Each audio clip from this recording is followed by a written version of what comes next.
proceed with the Mauer case and Mr. Heffern. Ms. Heffern, I'm sorry.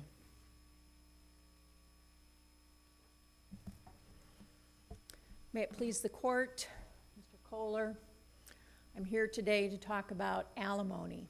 Alimony that is both too much and too long. Those are issues that should sound familiar to this court as you address them in a recent case in re Marriage of Gust.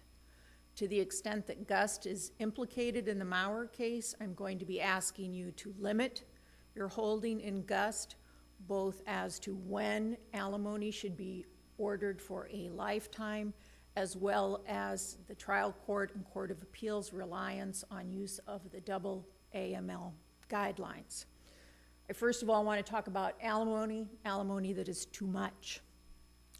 As you know, in this case, the trial court ordered alimony in the amount of $9,100 per month with stair-step down provisions at the time of retirement. The Court of Appeals nearly tripled that award of alimony, increasing it to $25,000 per month for a lifetime. When we look at determinations of alimony, we are guided by the factors that are contained in 598A21. I think the turning factor in this case is what is necessary to maintain the standard of living for the recipient. If we look at the Court of Appeals ruling, they provide no analysis for how they arrived at the figure of $25,000, nor do they provide any explanation for why they believe the trial court's order of $9,100 per month did not achieve equity between the parties. My fear is that the $25,000 came from a per se application of these double AML guidelines that were referenced in the Gust case. In fact, if the court looks at those double AML guidelines, they are not even applicable to the Mauer case. Those guidelines specifically provide that in cases where the combined compensation exceeds $1 million, that the guidelines should not be utilized. That's what we have in the Mauer case. We have over $1 million in combined compensation.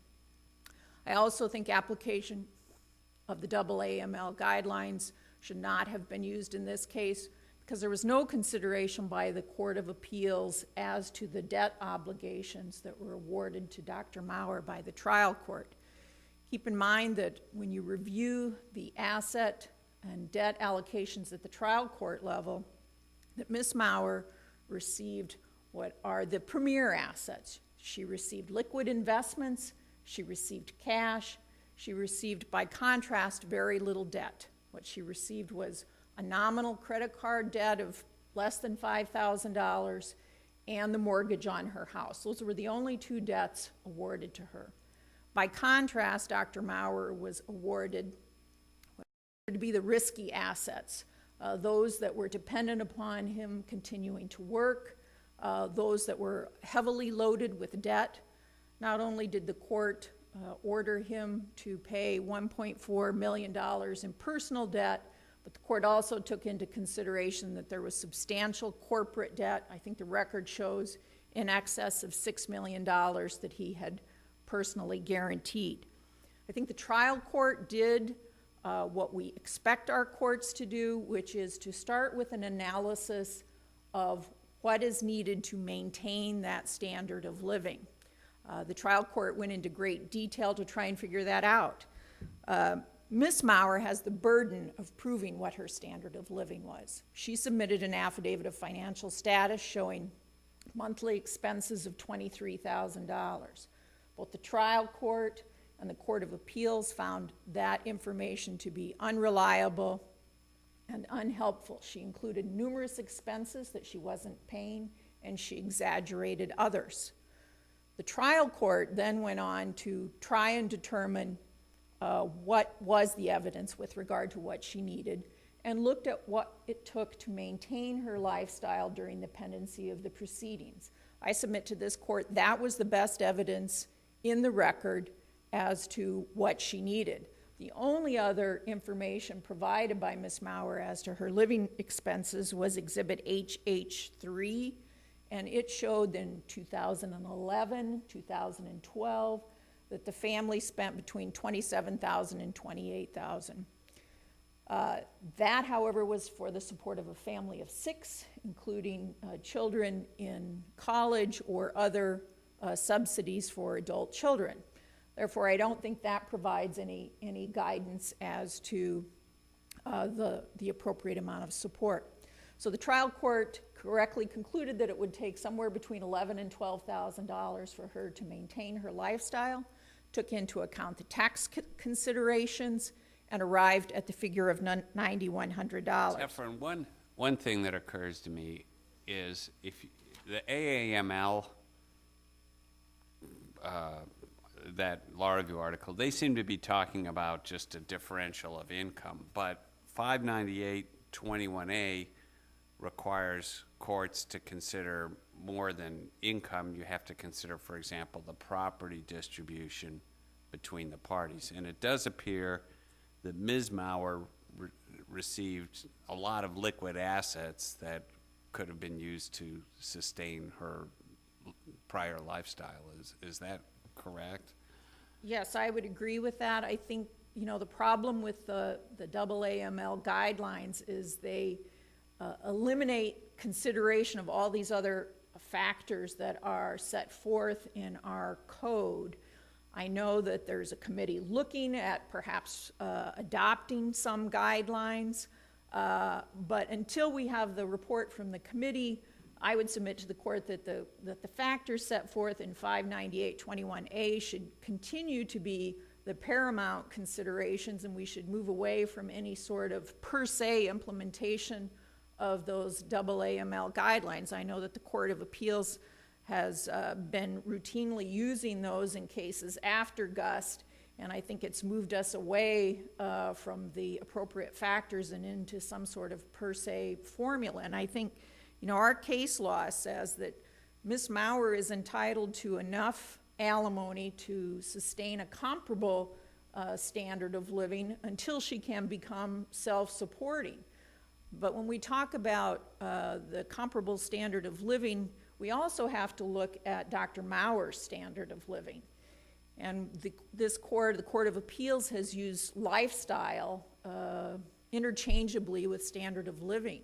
And when we look at the lifestyle that an award of $25,000 imposes on Dr. Maurer, it's a bit frightening, frankly. The Court of Appeals acknowledged that he had to work 12-hour days in order to generate this income. And so he's faced with a future that requires he works 12 hours a day for the rest of his life, apparently, or until there's a modification. Contrast that with the lifestyle that Ms. Maurer is going to enjoy. Help me with Dr. Maurer's income. Historically, it's included a salary of... It's included a salary which has changed over the years, anywhere from $250,000 up to $500,000. Right, and then on top of that, there's income that's at least earned in his practice, I take it. That's correct. He's got a... That's been in the $1 million range. I think yearly.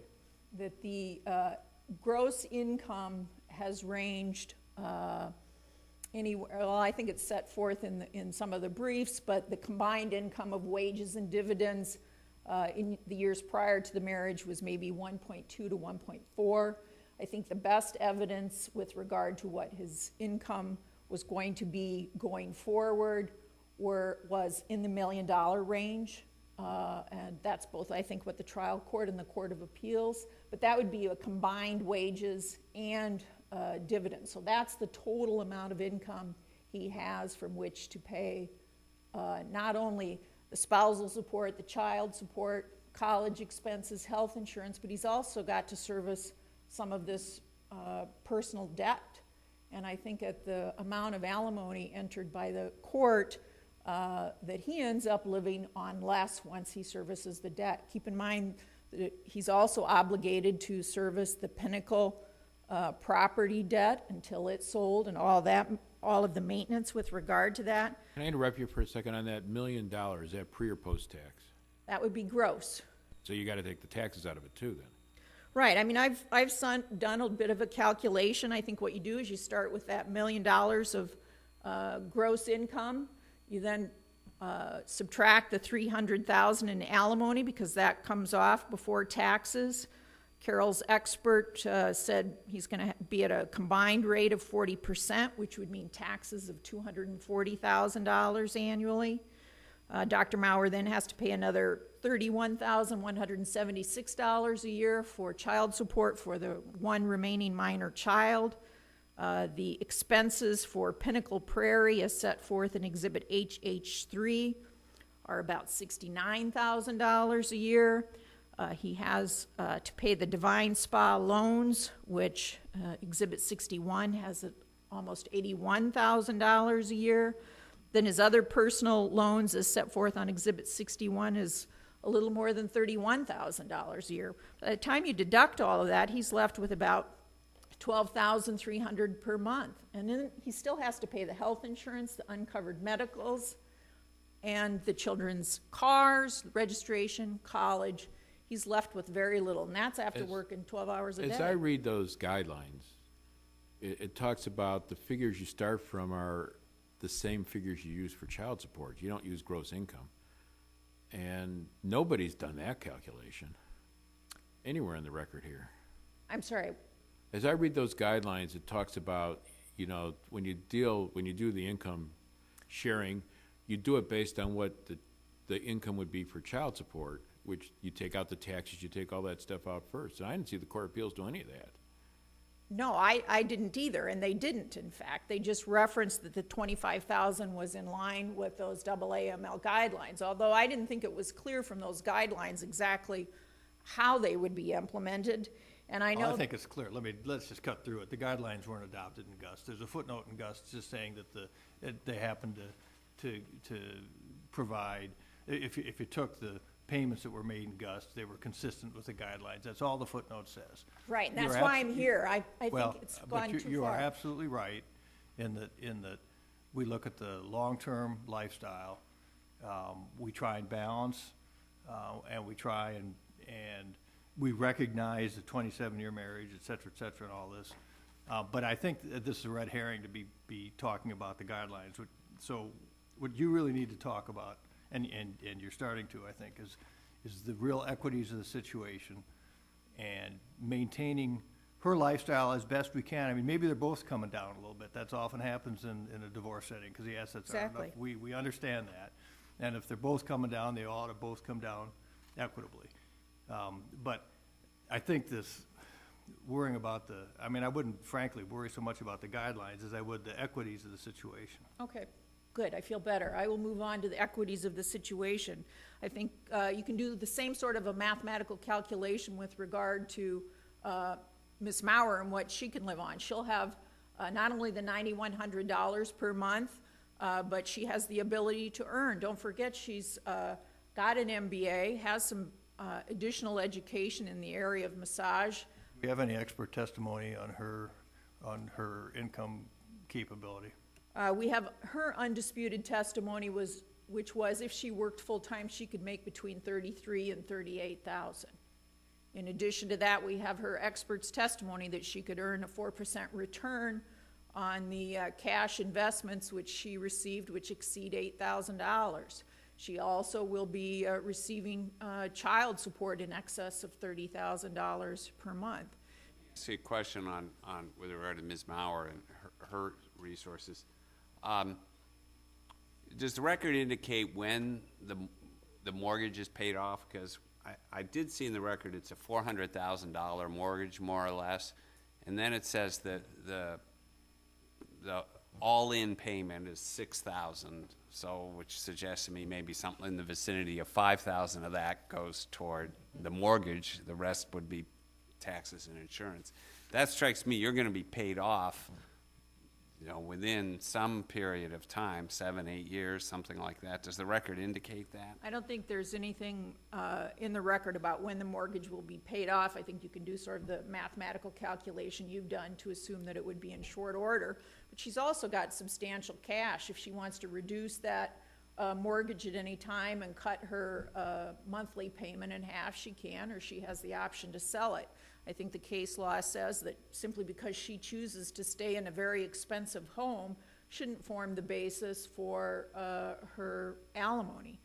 Before I run out of time, I want to make sure I talk about the second part of my argument, which is that we have alimony that is too long. The Court of Appeals ordered the lifetime alimony of $25,000 per month. And I know this was addressed by the court in Gust. I've gone back and I've reviewed the cases where lifetime alimony has been awarded. I break it down into 3 categories. I find cases where it's ordered for a lifetime where you have older parties, meaning they're already retired, mid to late 60s or 70s. That's one category. The second category is where there is poor health on the part of the recipient and there's a concern about having those medical needs covered.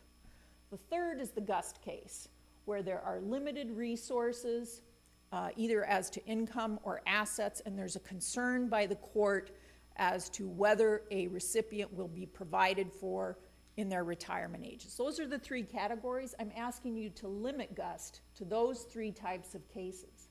I don't think lifetime alimony is appropriate where you have substantial income and substantial assets like we do in the Maurer case. One of the things we can offer litigants is certainty and, more importantly, finalization. I think the cases that come back for modification at the time of retirement should be limited. I think there are public policy reasons against that. Imagine the Maurers living under the shadow of a modification in 10 years. Ms. Maurer knows that if she saves, spends wisely, that will count against her in a modification. By contrast, Dr. Maurer knows that if he saves, works hard, that will be counted against him in a modification in 10 years. He cannot plan for retirement. He cannot even live his life because he doesn't know whether he has to save enough to spend that. We need to provide, when it's possible, certainty. The standard in Iowa is that we provide alimony so long as the recipient cannot be self-supporting. Here we've got a woman who's going to receive over $2 million, or excuse me, approximately $2 million. By the time she retires, it will be well over $2 million. That's the time when she's able to use those assets to support herself combined with her Social Security benefits. She'll get 1/2 of what Dr. Maurer receives. And for all of those reasons, I'm asking you to reverse the Court of Appeals, to affirm the district court's holding of $9,100 per month as spousal support, and ask that it terminate when Dr. Maurer reaches full retirement age of 66.8 or when he retires, whichever is later. Thank you. Thank you as well, Ms. Heffern. Mr. Koller.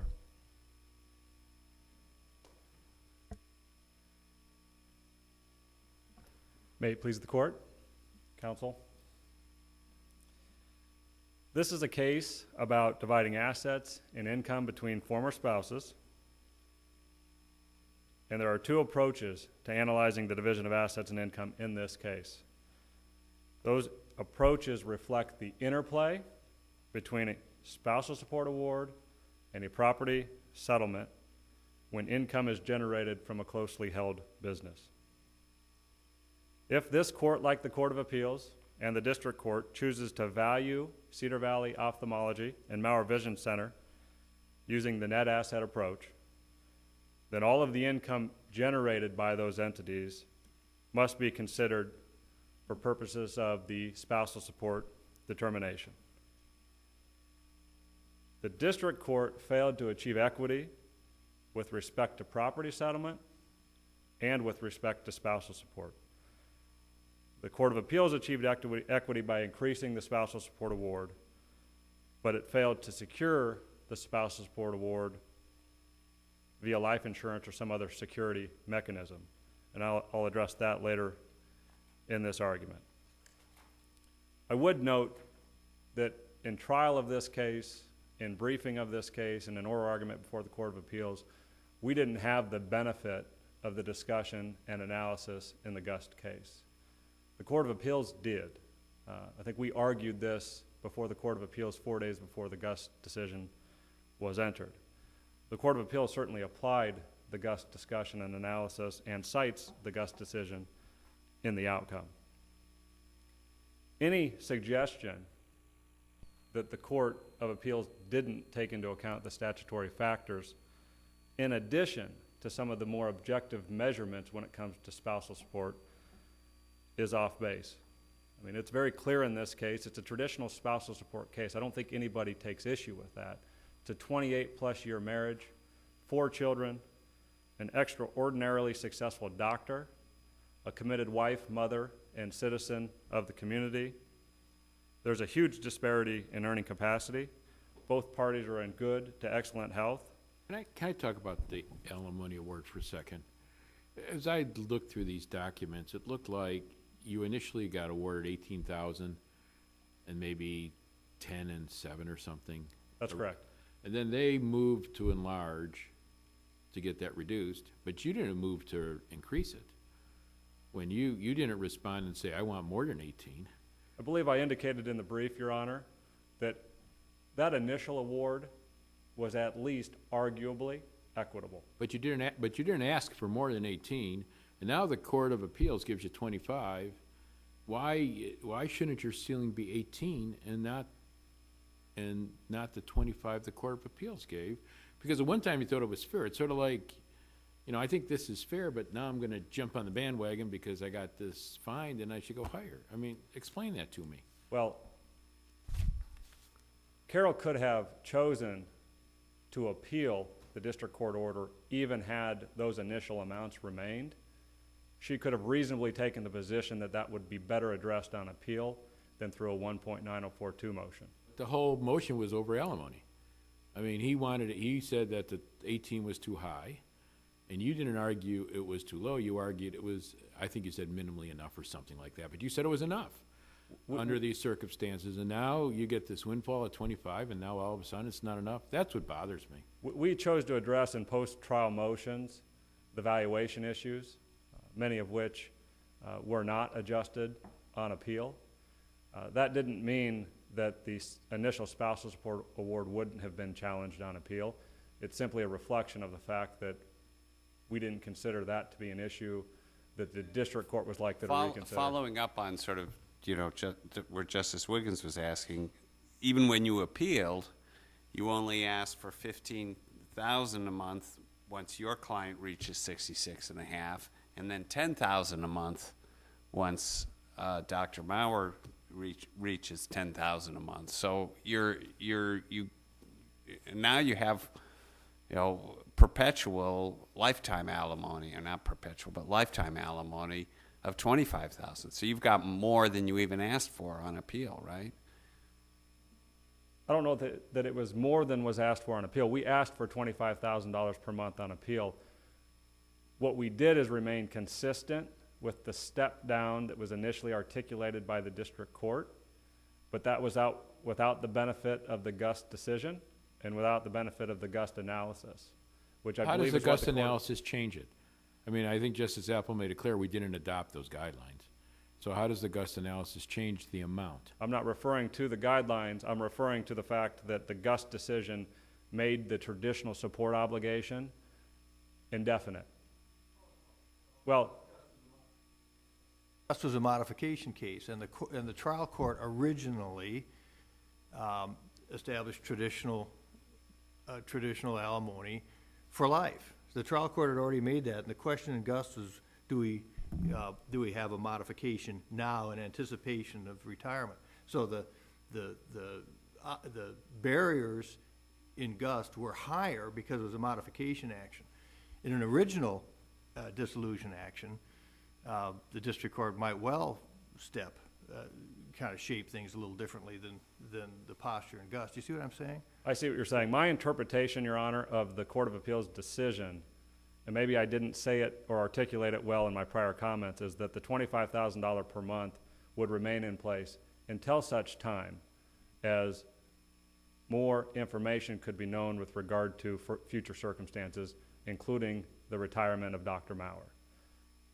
That's what I believe the Court of Appeals did with the $25,000 per month request, simply implemented that until such time, if ever, Dr. Maurer or Carroll would come back into court and ask for a modification of that award. Doesn't that approach basically require people, when lifetime alimony or indefinite alimony is awarded, you got to come back for a modification, and that brings back all the uncertainty, turmoil, and expense of the modification litigation? Shouldn't we aim for a procedure where we get, we factor in the reality that most people hope to retire by age 66?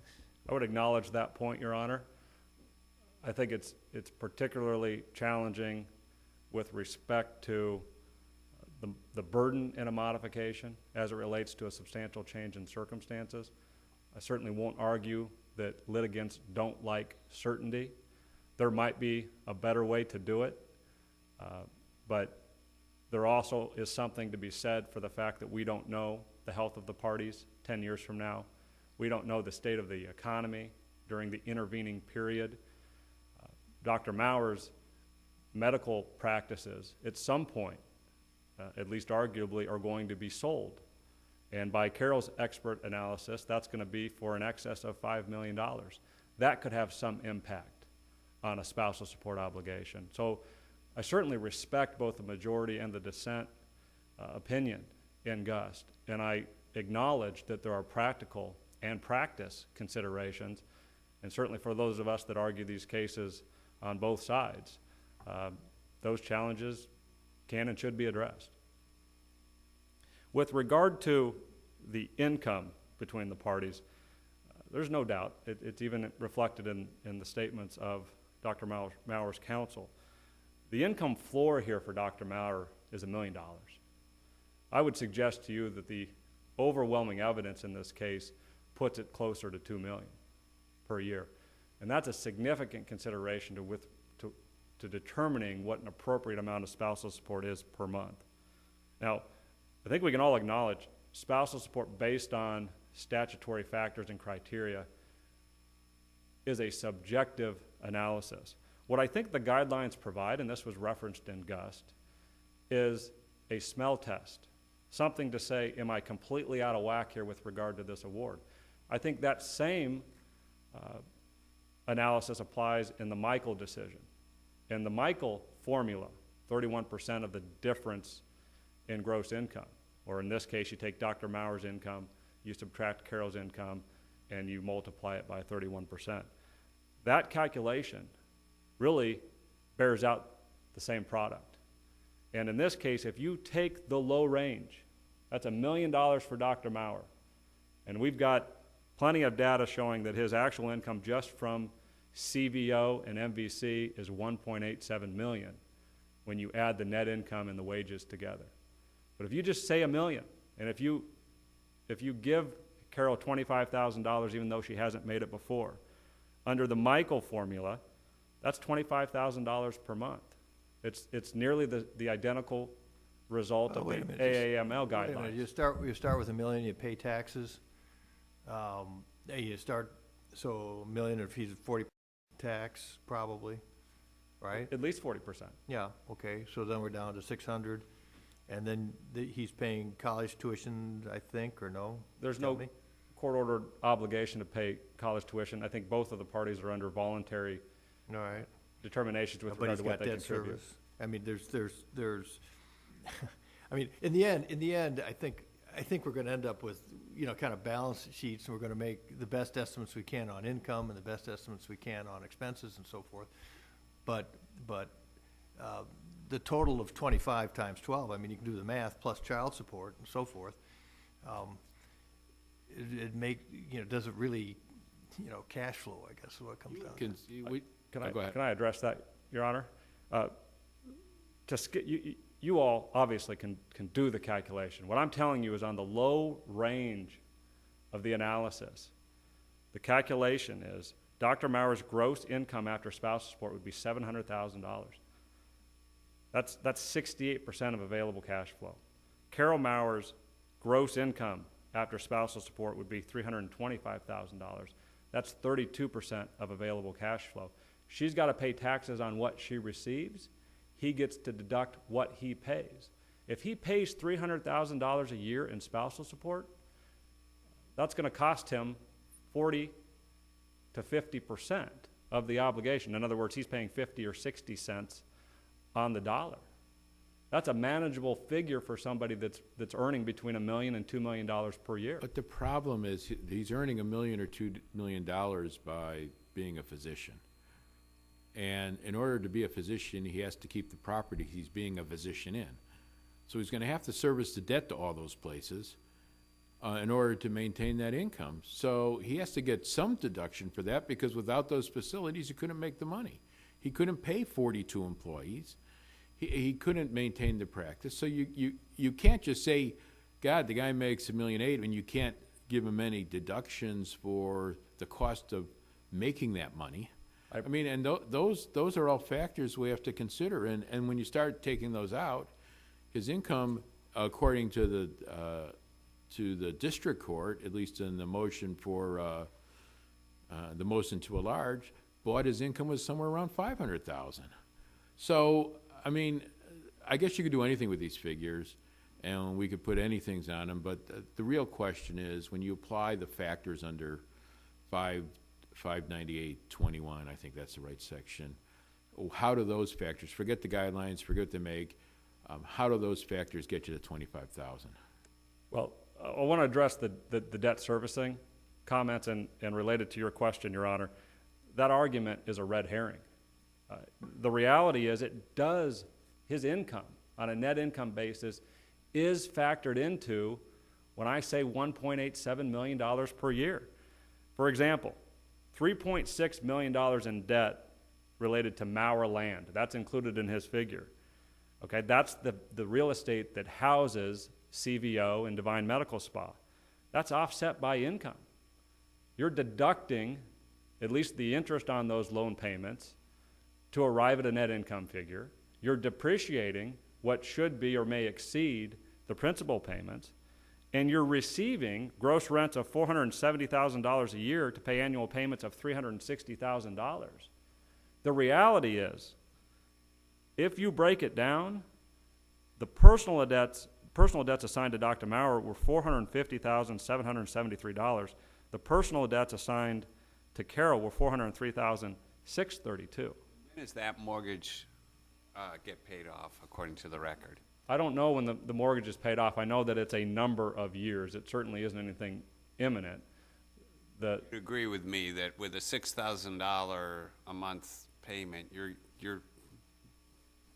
if you do the math, you're paying $70,000 a year, $72,000 a year toward the mortgage. You take some of that off for taxes and insurance, but that thing is going to get retired at some point, right? Well, it depends on if it's affordable. That's one of the biggest issues with the district court the alimony award at $9,100. By the time you take taxes out, she can barely afford her housing expense alone, and I'm just referring to the two mortgages, not even the utilities. The other thing that I'm about out of time, I would ask and urge the court to take a look at the spousal support security issue. There's ample evidence in the record. He has $5.2 million in insurance available to him at no additional cost. Carol's not the beneficiary of any of it. If he were to die prematurely, because this was addressed as a spousal support obligation and not a property settlement obligation, she loses everything. And if ever there were a case to secure spousal support by existing life insurance, this is the one. Thank you. Thank you as well, counsel. Rebuttal?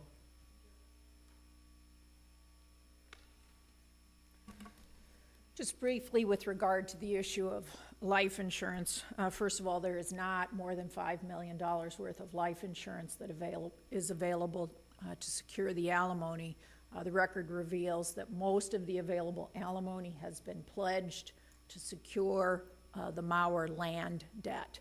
There is a $1.7 million term policy, but there is nothing in the record about the cost of that life insurance, when that term policy ends, and the ability of Dr. Mauer to obtain insurance when that term policy expires.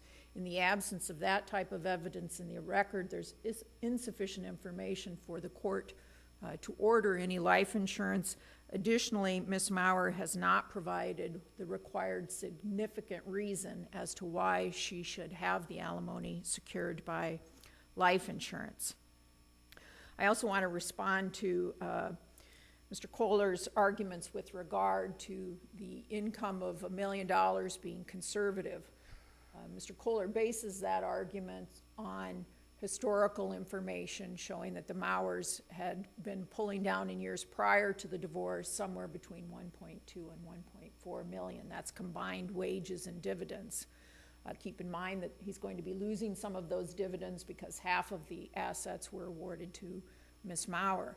The other thing that's important to note is that in the years prior to the divorce, they were pulling more out of these companies than the companies were generating in net income. That's true with regard to the MVC Corporation. So the fact that they were pulling money out doesn't necessarily mean that it's available. Additionally, that position that he's going to earn more than $1 million ignores the testimony about what was happening in 2013, where they were suffering some significant issues, both with regard to changes to reimbursement with regard to Medicare and Medicaid. They're having problems with their optical business in Waverly, where they'd lost a number of optometrists. I think the undisputed testimony is that through the 11 months, that would be through November 11th, Dr. Maurer had pulled out income and dividends of a little less than $800,000. Ms. Maurer conceded he was working as hard as he could. He was doing everything he could to generate income. There was no expert testimony that he was holding back money or that money was available for distribution. So what we've got is at the time of trial, he's made $800,000 that year. Second, I also think that the issue shouldn't be, can he afford to pay the alimony? The question is, what does she need? And once we've awarded her enough alimony to meet those needs, she's not entitled to anything more. That's the case law in the state of Iowa. That's why any sort of can he afford it analysis is misplaced. I'd also submit he can't afford it.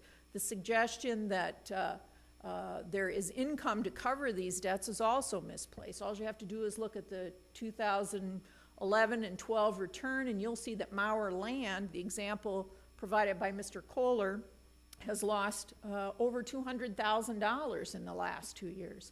These are dangerous assets that may or may not perform for Dr. Maurer, and this is a bit like a line of dominoes. If one thing goes down, the whole thing could go down. And Mrs. Maurer testifies to the nature of the lifestyle that she intended I think to she described maintain it into the future? Pardon? Did she testify as to the nature of the standard of living that she intended to maintain in the future? I don't think there was testimony about what she intended in the future, as I recall. I think she testified about what they had enjoyed historically, which I think she described as wonderful. I have no doubt that they... Well, every marriage, you go through a transition. You start out with not a lot. You have kids. You devote your life to the kids. They grow up. They move out of the house. What did she expect? Well, I don't think... Was there testimony about what her expectation was during the period of time that alimony is required to be paid? I don't recall any specific testimony on that issue. I think the inference would be that she expected it to continue as it had been, because she included in her affidavit of financial status expenses that she no longer had or that were related to the children, or other things that were historical rather than future-looking. And I think that's why the trial court struggled so to come up with what would be a comparable standard of living from the point where she finds herself. And I think... My point was the analysis more money-driven, or are there some facts that we can grab onto to try to determine what's fair under the circumstances?